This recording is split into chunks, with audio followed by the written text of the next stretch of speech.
Bonjour, une nouvelle de Guy de Maupassant, la côte italienne. Tout le ciel est voilé de nuages. Le jour naissant descend, grisaille, à travers ces brumes remontées dans la nuit, et qui étendent leurs murailles sombres plus épaisses par places, presque blanches en d'autres, entre l'aurore et nous. On craint vaguement avec un serrement de cœur que, jusqu'au soir, elle n'endeuille l'espace, et on lève sans cesse les yeux vers elle avec une angoisse d'impatience, une sorte de muette prière.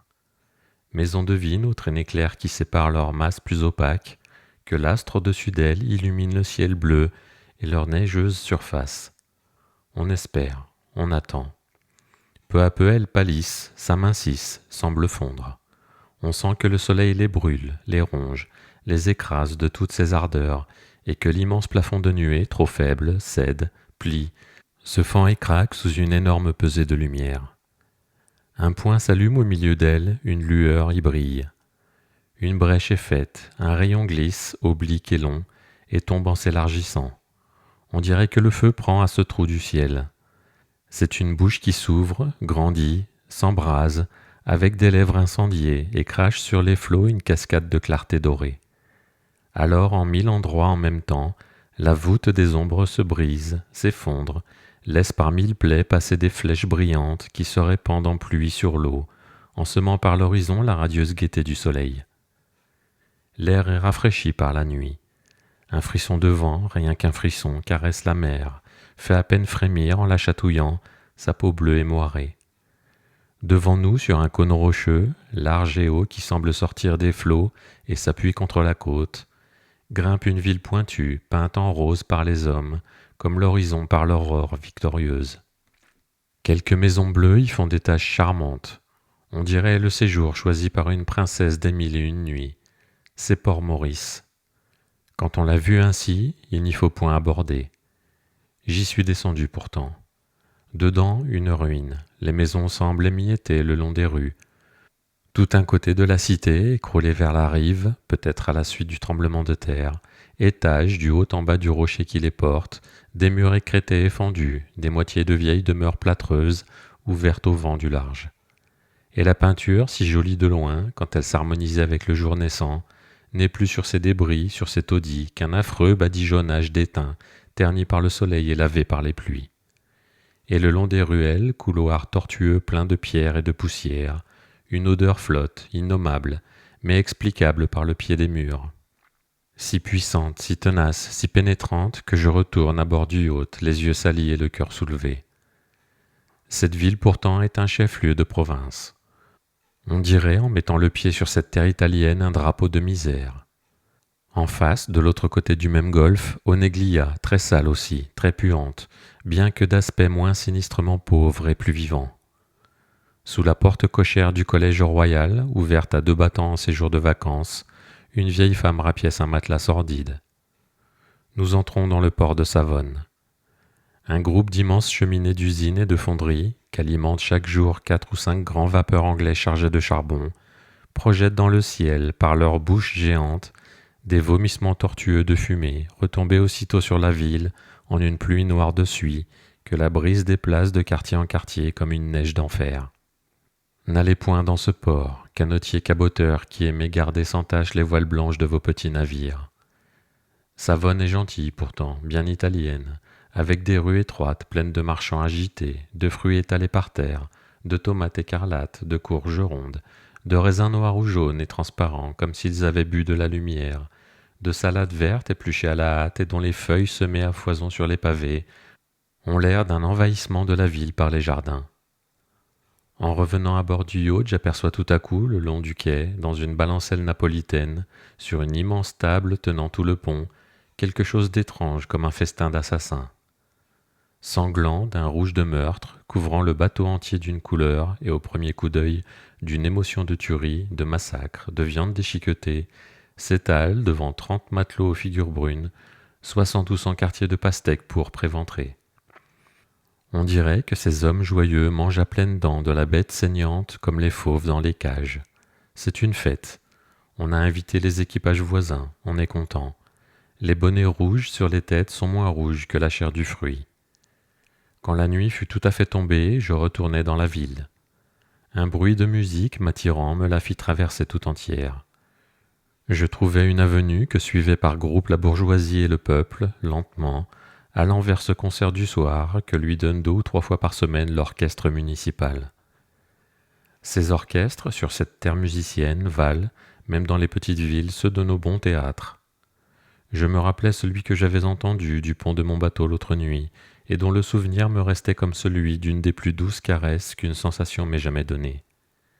L'avenue aboutissait à une place qui allait se perdre sur la plage, et là, dans l'ombre à peine éclairée par les taches espacées et jaunes des becs de gaz, cet orchestre jouait je ne sais trop quoi au bord des flots. Les vagues un peu lourdes, bien que le vent du large fût tout à fait tombé, traînaient le long du rivage leur bruit monotone et régulier qui rythmait le chant vif des instruments. Et le firmament violet, d'un violet presque luisant, doré par une infinie poussière d'astres, laissait tomber sur nous une nuit sombre et légère. Elle couvrait de ses ténèbres transparentes la foule silencieuse, à peine chuchotante, marchant à pas lents autour du cercle des musiciens, ou bien assise sur les bancs de la promenade, sur de grosses pierres abandonnées le long de la grève, sur d'énormes poutres étalées à terre auprès de la haute carcasse de bois, aux côtes encore entr'ouvertes d'un grand navire en construction.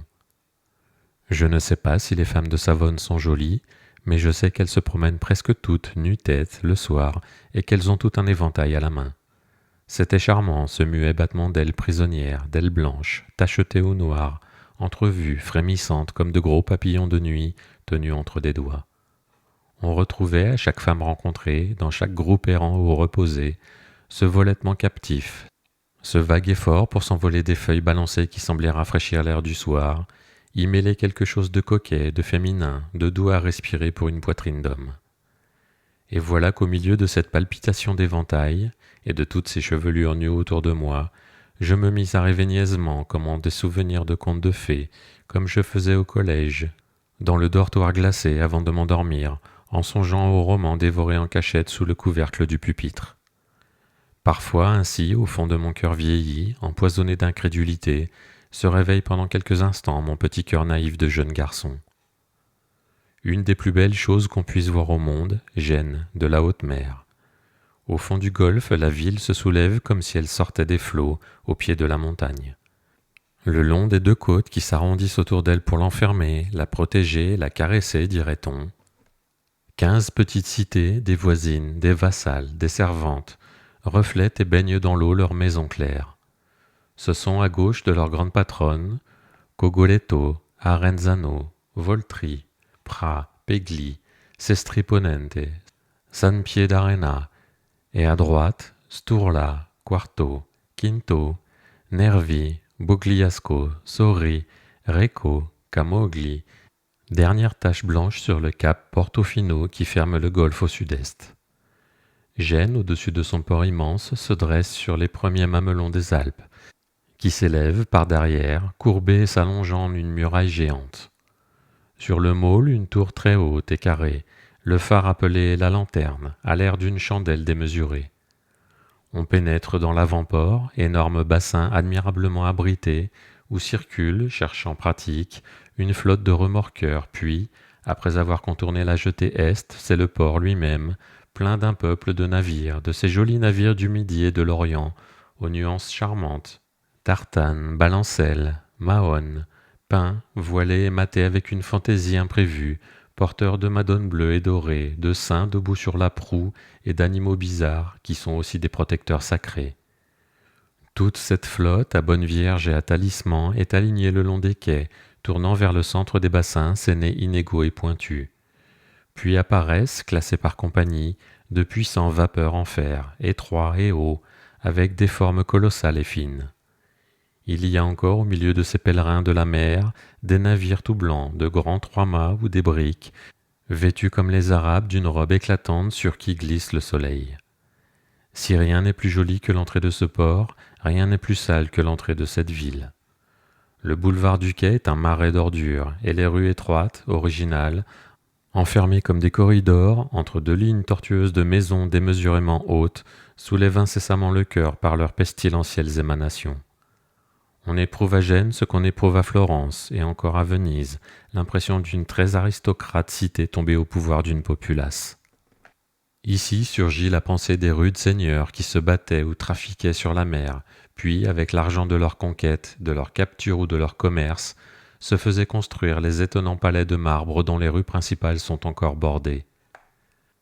Quand on pénètre dans ces demeures magnifiques, odieusement peinturlurées par les descendants de ces grands citoyens de la plus fière des républiques, et qu'on compare le style, les cours, les jardins, les portiques, les galeries intérieures, toute la décorative et superbe ordonnance, avec l'opulente barbarie des plus beaux hôtels du Paris moderne, avec ces palais de millionnaires qui ne savent toucher qu'à l'argent, qui sont impuissants à concevoir, à désirer une belle chose nouvelle et à la faire naître avec leur or, on comprend alors que la vraie distinction de l'intelligence, que le sens de la beauté rare des moindres formes, de la perfection des proportions et des lignes, ont disparu de notre société démocratisée, mélange de riches financiers sans goût et de parvenus sans tradition.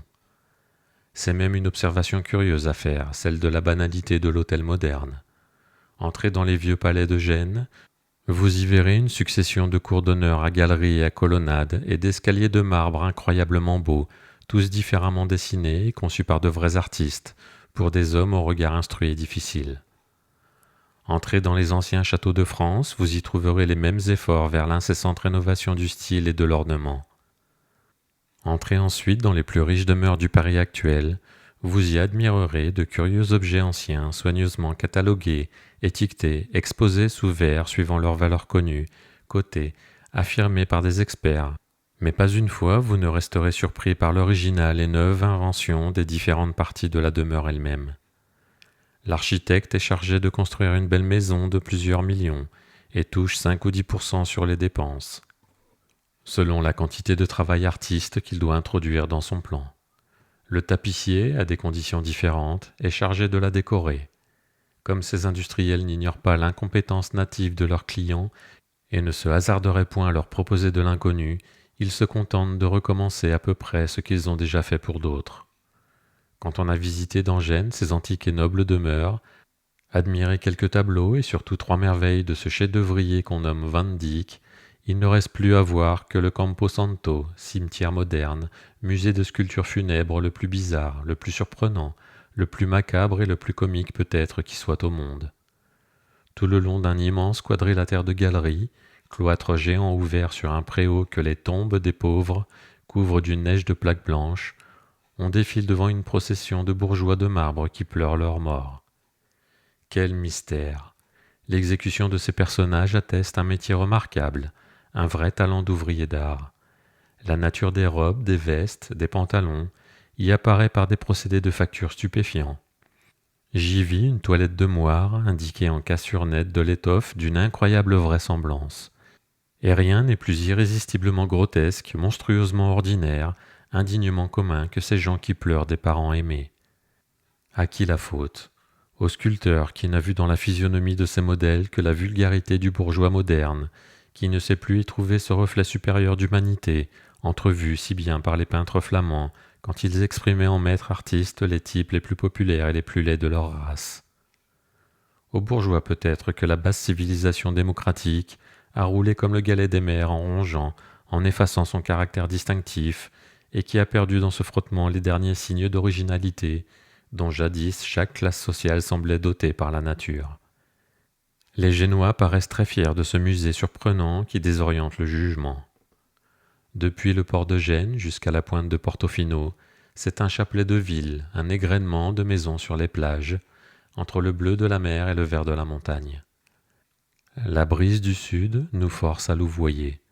Elle est faible, mais à souffle brusque qui incline le yacht, le lance tout à coup en avant, ainsi qu'un cheval s'emporte, avec 2 bourrelets d'écume qui bouillonnent à la proue comme une bave de bête marine. Puis le vent cesse et le bateau se calme, reprend sa petite route tranquille qui, suivant les bordées, tantôt l'éloigne, tantôt le rapproche de la côte italienne. Vers 2 heures, le patron, qui consultait l'horizon avec les jumelles, pour reconnaître à la voilure portée et aux armures prises par les bâtiments en vue la force et la direction des courants d'air, en ces parages où chaque golfe donne un vent tempétueux ou léger, où les changements de temps sont rapides comme une attaque de nerfs de femme, me dit brusquement: « Monsieur, faut amener la flèche. Les 2 briques goélettes qui sont devant nous viennent de serrer leur voile haute, ça souffle dur là-bas. » L'ordre fut donné, et la longue toile gonflée descendit du sommet du mât, glissa, pendant et flasque, palpitant encore comme un oiseau contus, le long de la misaine qui commençait à pressentir la rafale annoncée et proche. Il n'y avait point de vagues, quelques petits flots seulement moutonnaient de place en place. Mais soudain, au loin, devant nous, je vis l'eau toute blanche, blanche comme si on étendait un drap par-dessus. Cela venait, se rapprochait, accourait, et lorsque cette ligne cotonneuse ne fut plus qu'à quelques centaines de mètres de nous, toute la voilure du yacht reçut brusquement une grande secousse du vent qui semblait galoper sur la surface de la mer, rageur et furieux, en lui plumant le flanc comme une main plumerait le ventre d'un cygne. Et tout ce duvet arraché de l'eau, cet épiderme d'écume voltigeait, s'envolait, s'éparpillait sous l'attaque invisible et sifflante de la bourrasque.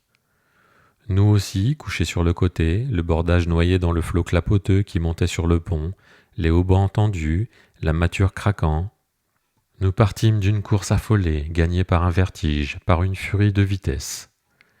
Et c'est vraiment une ivresse unique, inimaginablement exaltante, de tenir en ses deux mains, avec tous ses muscles tendus depuis le jarret jusqu'au cou, la longue barre de fer qui conduit à travers les rafales, cette bête emportée et inerte, docile et sans vie, faite de toile et de bois.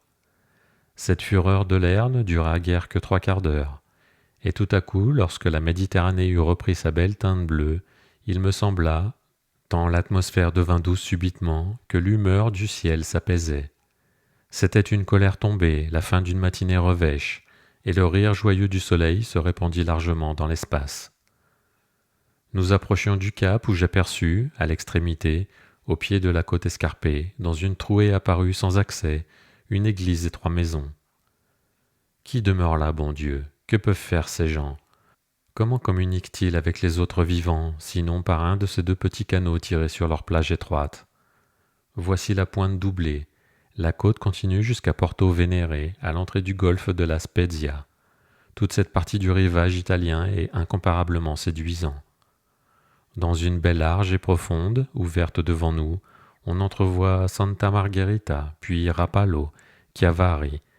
Plus loin, c'est Strilevente. Le yacht, ayant viré de bord, glissait à 2 encablures des rochers. Et voilà qu'au bout de ce cap, que nous finissions à peine de contourner, on découvre soudain une gorge, ou entre la mer, une gorge cachée, presque introuvable, pleine d'arbres, de sapins, d'oliviers, de châtaigniers. Un tout petit village, Portofino, se développe en demi-lune autour de ce calme bassin. Nous traversons lentement le passage étroit qui relie à la grande mer ce ravissant port naturel, et nous pénétrons dans ce cirque de maisons couronnées par un bois d'un vert puissant et frais, reflétés l'un et l'autre dans le miroir d'eau tranquille et rond où semblent dormir quelques barques de pêche. Une d'elles vient à nous montée par un vieil homme. Il nous salue, nous souhaite la bienvenue, indique le mouillage, prend une amarre pour la porter à terre, revient offrir ses services, ses conseils, tout ce qu'il nous plaira de lui demander, nous fait enfin les honneurs de ce hameau de pêche. C'est le maître du port.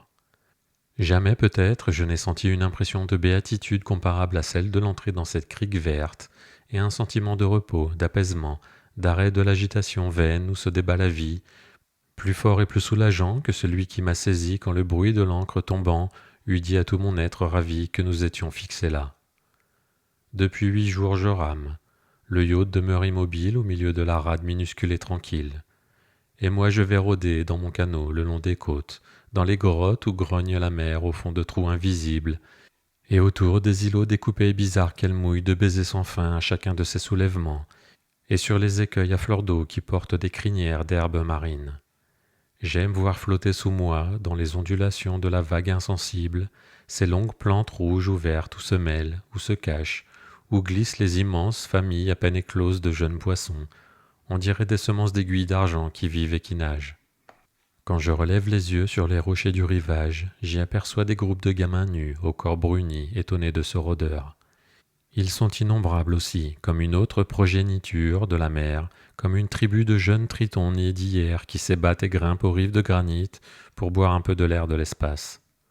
On en trouve cachés dans toutes les crevasses, on en aperçoit debout sur les pointes, dessinant dans le ciel italien leurs formes jolies et frêles de statuettes de bronze. D'autres, assis, les jambes pendantes au bord des grosses pierres, se reposent entre 2 plongeons. Nous avons quitté Portofino pour un séjour à Santa Margherita. Ce n'est point un port, mais un fond de golfe un peu abrité par un môle. Ici, la terre est tellement captivante qu'elle fait presque oublier la mer. La ville est abritée par l'angle creux des deux montagnes. Un vallon les sépare qui va vers Gênes.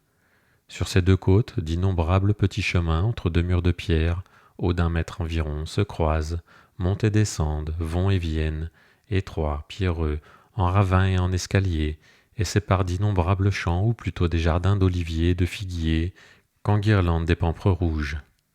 À travers les feuillages brûlés des vignes grimpées dans les arbres, on aperçoit à perte de vue la mer bleue, des caps rouges, des villages blancs, des bois de sapins sur les pentes, et les grands sommets de granit gris. Devant les maisons, rencontrées de place en place, les femmes font de la dentelle. Dans tout ce pays, d'ailleurs, on n'aperçoit guère une porte où ne soient assises 2 ou 3 de ces ouvrières, travaillant à l'ouvrage héréditaire, et maniant de leurs doigts légers les nombreux fils blancs et noirs, où pendent et dansent, dans un sautillement éternel, de courts morceaux de bois jaune. Elles sont souvent jolies, grandes et d'allure fière, mais négligées, sans toilette et sans coquetterie. Beaucoup conservent encore des traces du sang sarrasin. Un jour, au coin d'une rue de hameau, une d'elles passa près de moi qui me laissa l'émotion de la plus surprenante beauté que j'ai rencontrée peut-être. Sous une hotte lourde de cheveux sombres qui s'envolaient autour du front, dans un désordre dédaigneux et hâtif, elle avait une figure ovale et brune d'orientale, de fille des morts dont elle gardait l'ancestrale démarche. Mais le soleil des Florentines lui avait fait une peau lueur d'or.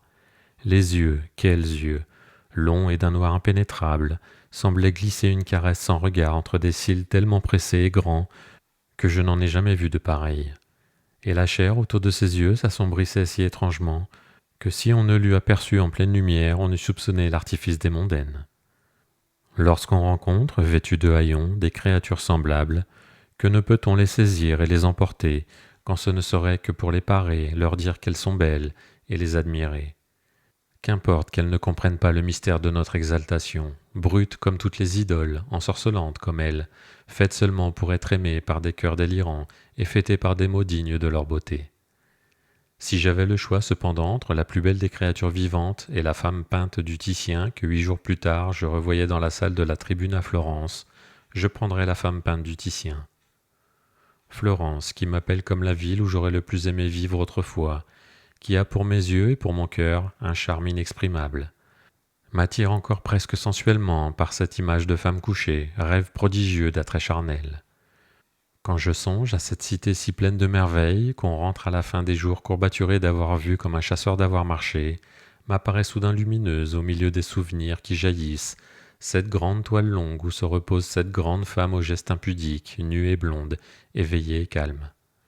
Puis, après elle, après cette évocation de toute la puissance séductrice du corps humain, surgissent, douces et pudiques, des vierges, celle de Raphaël d'abord, la Vierge au chardonneret, la Vierge du Grand-Duc, la Vierge à la chaise, d'autres encore, celle des primitifs, aux traits innocents, aux cheveux pâles, idéales et mystiques, et celle des matériels, pleines de santé. Quand on se promène non seulement dans cette ville unique, mais dans tout ce pays, la Toscane, où les hommes de la Renaissance ont jeté des chefs-d'œuvre à pleine main, on se demande avec stupeur ce que fut l'âme exaltée et féconde, ivre de beauté, follement créatrice de ces générations secouées par un délire artiste. Dans les églises des petites villes où l'on va, cherchant à voir des choses qui ne sont point indiquées au commun des errants, on découvre sur les murs, au fond des chœurs, des peintures inestimables de ces grands maîtres modestes qui ne vendaient point leurs toiles dans les Amériques encore inexplorées et s'en allaient, pauvres, sans espoir de fortune, travaillant pour l'art comme de pieux ouvriers. Et cette race sans défaillance n'a rien laissé d'inférieur. Le même reflet d'impérissable beauté, apparu sous le pinceau des peintres, sous le ciseau des sculpteurs, s'agrandit en lignes de pierre sur la façade des monuments. Les églises et leurs chapelles sont pleines de sculptures de Luca della Robbia, de Donatello, de Michel-Ange. Leurs portes de bronze sont de Bonanus ou Jean de Bologne. Lorsqu'on arrive sur la Piazza della Signora, en face de la Loggia dei Lanzi, on aperçoit ensemble, sous le même portique, l'enlèvement des Sabines et Hercule terrassant le centaure Nessus de Jean de Bologne, percé avec la tête de Méduse de Benvenuto Cellini, Judith et Holoferne de Donatello. Il abritait aussi, il y a quelques années seulement, le David de Michel-Ange. Mais plus on est grisé, plus on est conquis par la séduction de ce voyage dans une forêt d'œuvres d'art, plus on se sent aussi envahi par un bizarre sentiment de malaise qui se mêle bientôt à la joie de voir.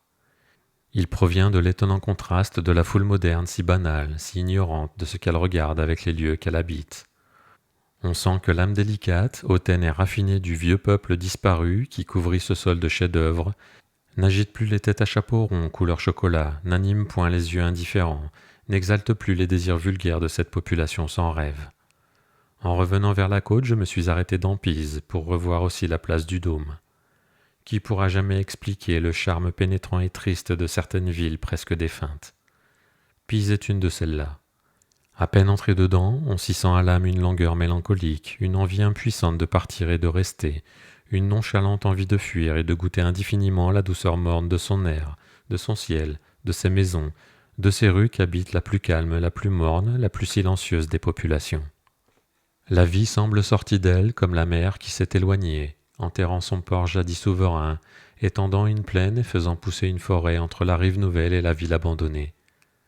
L'Arno, la traverse de son cours jaune qui glisse, doucement onduleux, entre deux hautes murailles supportant les deux principales promenades, bordées de maisons, jaunâtres aussi, d'hôtels et de quelques palais modestes. Seule, bâtie sur le quai même, coupant net sa ligne sinueuse, la petite chapelle de Santa Maria della Spina, appartenant au style français du XIIIe siècle, dresse juste au-dessus de l'eau son profil ouvragé de reliquaires. On dirait, à la voir ainsi au bord du fleuve, le mignon lavoir gothique de la Bonne Vierge, où les anges viennent laver, la nuit, tous les oripeaux frippeaux des madones. Mais par la Via Santa Maria, on va vers la place du Dôme. Pour les hommes que touche encore la beauté et la puissance mystique des monuments, il n'existe assurément rien sur la terre de plus surprenant et de plus saisissant que cette vaste place herbeuse cernée par de hauts remparts qui emprisonnent, en leurs attitudes si diverses, le dôme, le Campo Santo, le baptistère et la tour penchée. Quand on arrive au bord de ce champ désert et sauvage, enfermé par de vieilles murailles et où se dressent soudain devant les yeux ces quatre grands êtres de marbre, si imprévus de profil, de couleur, de grâce harmonieuse et superbe, on demeure interdit d'étonnement et troublé d'admiration comme devant le plus rare et le plus grandiose spectacle que l'art humain puisse offrir au regard. Mais c'est le dôme bientôt qui attire et garde toute l'attention par son inexprimable harmonie, la puissance irrésistible de ses proportions et la magnificence de sa façade. C'est une basilique du XIe siècle de style toscan, tout en marbre blanc, avec des incrustations noires et de couleurs. On n'éprouve point, en face de cette perfection de l'architecture romane italienne, la stupeur qu'impose à l'âme certaines cathédrales gothiques par leur élévation hardie, l'élégance de leurs tours et de leurs clochetons, toute la dentelle de pierre dont elles sont enveloppées, et cette disproportion géante de leur taille avec leurs pieds. Mais on demeure tellement surpris et captivé par les irréprochables proportions, par le charme intraduisible des lignes, des formes et de la façade décorée, en bas, de pilastres reliés par des arcades en haut, de 4 galeries de colonnettes plus petites d'étage en étage, que la séduction de ce monument reste en nous, comme celle d'un poème admirable, comme une émotion trouvée. Rien ne sert de décrire ces choses, il faut les voir, et les voir sur leur ciel, sur ce ciel classique, d'un bleu spécial, où les nuages lents et roulés à l'horizon en masse argentée semblent copiés par la nature sur les tableaux des peintres toscans. Car ces vieux artistes étaient des réalistes, tout imprégnés de l'atmosphère italienne, et ceux-là seulement demeurent de faux ouvriers d'art qui les ont imités sous le soleil français. Derrière la cathédrale, le campanile, éternellement penché comme s'il allait tomber, gêne ironiquement le sens de l'équilibre que nous portons en nous, et en face d'elle, le baptistère arrondit sa haute coupole conique devant la porte du Campo Santo. En ce cimetière antique, dont les fresques sont classées comme des peintures d'un intérêt capital, s'allonge un cloître délicieux, d'une grâce pénétrante et triste, au milieu duquel 2 antiques tilleuls cachent sous leurs robes de verdure une telle quantité de bois mort qu'ils font au souffle du vent un bruit étrange d'ossements heurtés. Les jours passent, l'été touche à sa fin. Je veux visiter encore un pays éloigné, où d'autres hommes ont laissé des souvenirs plus effacés, mais éternels aussi. Ceux-là vraiment sont les seuls peuples qui ont su doter leur patrie d'une exposition universelle qu'on reviendra voir dans toute la suite des siècles.